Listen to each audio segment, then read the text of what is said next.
Welcome to Steady Growth, where we build money, character, and resilience the same way. Small, steady, and on purpose. No hype, just honest steps that add up. Let's begin. Watch this. Two people, side by side. Same age, same job, almost the exact same paycheck for 30 years. Now watch the houses appear above them. One house fills in solid. Paid off, owned, theirs. The other stays an empty outline with a little rent tag flapped on it. Same money in, two completely different lives out. And the only thing that changed between them, the single lever that bent one life toward freedom and left the other doing math at midnight, wasn't income or luck or some heroic decade of giving up everything fun. It was the order they did one small thing in. One of them paid themselves first. The other paid themselves last. And I want to show you, in the next few minutes, exactly how that one quiet flip works and why it asks for almost none of the willpower you think it does.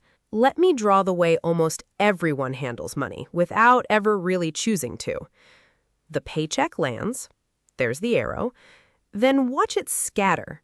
Rent, groceries, the car, the subscriptions, a little fun, arrows flying off in every direction. And way over here, at the very end of the line, sits a jar with one word on it: savings. Whatever's left. That's the plan. Save what survives the month. And it's a good, sincere plan that fails almost every single time. Not because you're bad with money, but because of a quiet little law I want you to see. Money expands to fill the space you give it. Whatever's sitting in the account finds a use, so whatever's left turns out to be almost nothing almost every month. You're not failing the system. Look at it. The system is just built backwards. So here's the flip, and it's almost embarrassing how simple it is. Watch the arrows reverse. The paycheck lands, and before a single bill goes out, the first arrow goes straight here, into a jar with your name on it, your savings, your future. It fills up first. Then, and only then, the rest flows out to the bills. That's it. That's the whole idea. Instead of saving what's left after you spend what's left after you save. It has a name almost 100 years old. Pay yourself first. And notice the quiet thing it does. It treats your future self like the most important bill you owe.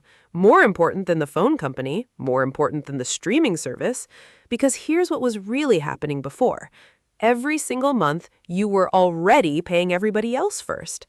This just walks you to the front of your own line, where you belong. This isn't a fresh piece of internet advice, by the way. Watch this old book cover fade in. The Richest Man in Babylon. Published in 1926. It taught its lessons through simple stories set in the ancient city, and its core sentence is, almost a century later, still the best money line ever written. Here it comes on screen. A part of all you earn is yours to keep. Sit with that for a second, because it's sneakier than it looks. You work all month, the money comes in, and then nearly all of it flows straight back out to other people. To landlords, to stores, to companies. The book's quiet, almost radical point is this: you are not actually paid until you've kept some of it. Everything else was just money passing through your hands on its way to someone else's. And watch what the book does with that first coin you keep. A tiny seed drops, a seedling rises, and it grows into a tree. Wealth from the smallest beginning, steady growth. That is not a metaphor we picked by accident. Now here's the part most people get completely wrong, and it's the part that actually matters.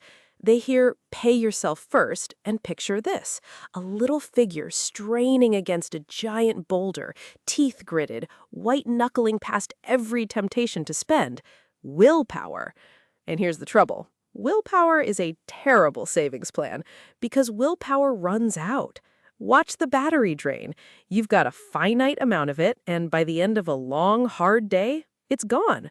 So if your savings depend on you feeling strong and disciplined every single month, they will quietly collapse on the months you're tired or stressed or something breaks. The real secret was never discipline. Watch the boulder disappear, and the figure just Relax. The secret is one small loop running on its own, one automatic transfer on payday that moves your slice into savings before you ever see it. You make the decision exactly once when you're calm and clear-headed. Then the system keeps the promise for you, forever. You're not asking the disciplined version of yourself to show up every month. You're letting today's good decision quietly protect you on all your future bad days.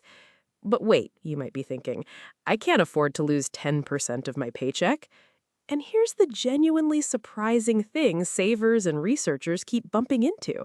Watch the account number tick down 10%, and watch the little face stay exactly the same. You mostly don't feel it.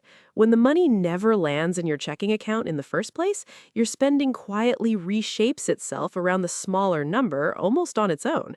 It's the same reason you don't feel the taxes that come out before your paycheck ever reaches you. Money you never touch is money you don't miss. So start small if you need to. 1%. $5 a paycheck. The amount matters far less than the habit, because the amount you can always raise later. And here's the best moment to raise it: the day you get a raise of your own. Bank the raise before your lifestyle even notices it arrived, and your savings climb without a single day of your life feeling tighter. And now, watch the magic, because the money you pay yourself doesn't just sit in a jar. Invested steadily, it earns a return. Then those earnings earn their own return. That's compounding, growth stacking on top of growth. Watch the line build. Set aside a couple $100s a month automatically, earning a normal long-run return. For the first stretch, the line barely lifts. Boring. Honestly, it feels like it's hardly worth the bother. And that's the dangerous part, because that flat, boring stretch is exactly where most people quit. But keep watching. A compounding curve looks nearly flat for a long, long time, and then it doesn't. Somewhere down the line, the growth on your money starts to outrun the money you're adding in. Your savings begin earning more each year than you contribute. And from there, the line doesn't rise, it climbs. The same dull, automatic transfer you set up once and forgot about quietly becomes the largest financial decision of your life. It was never a dramatic move. It was a small one, repeated, and left alone long enough to do its work. Unremarkable on any single day, almost unbelievable over a few decades. And the single biggest lever on that final number isn't how clever you were, it's how early you started and how rarely you reached in and interrupted it. And here's a lovely one. If you have kids, this is one of the most valuable things you can ever hand them. Not as a lecture, as a habit they watch and copy. Watch the child appear with 3 small jars: save, spend, give. And the only rule is that the first coin always drops into save before anything else gets decided. A kid who grows up seeing save first as simply the normal order of things never has to unlearn the backwards version later, the way so many of us are scrambling to do right now. You're not teaching them to be stingy or to be afraid of money. You're teaching them that paying yourself first is just how it's done. That one ordinary habit, started early, can spare them a whole decade of the quiet money anxiety that so many grown-ups carry around, simply because nobody ever showed them the order. Now, let me be honest with you, because on this channel, calm and accurate beats clever. For a family already stretched thin, where the paycheck genuinely runs out before the month does, pay yourself first can sound like advice from someone who's never been there. So here's the fair version. The principle was never save 10% no matter what. It's save first, whatever you honestly can. In some seasons of life, paying yourself first might be $5, and that is not a failure. That is the habit being born.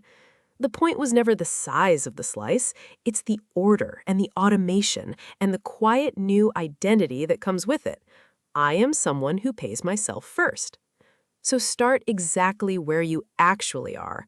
A 1% transfer you never miss will, over time, beat the 10% you keep meaning to start someday. So here's the whole thing, in one move you can make this week.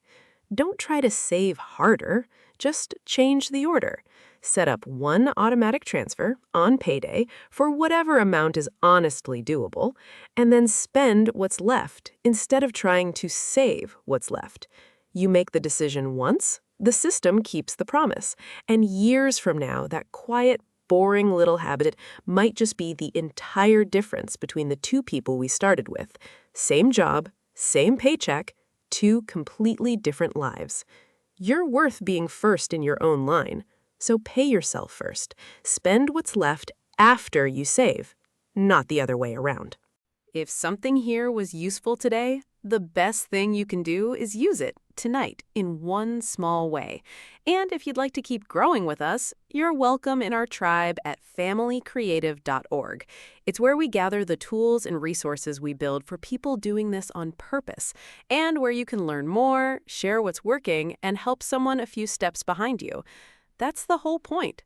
Small, steady, together. Be kind, try hard, do the work, build the family. We'll see you in the next one.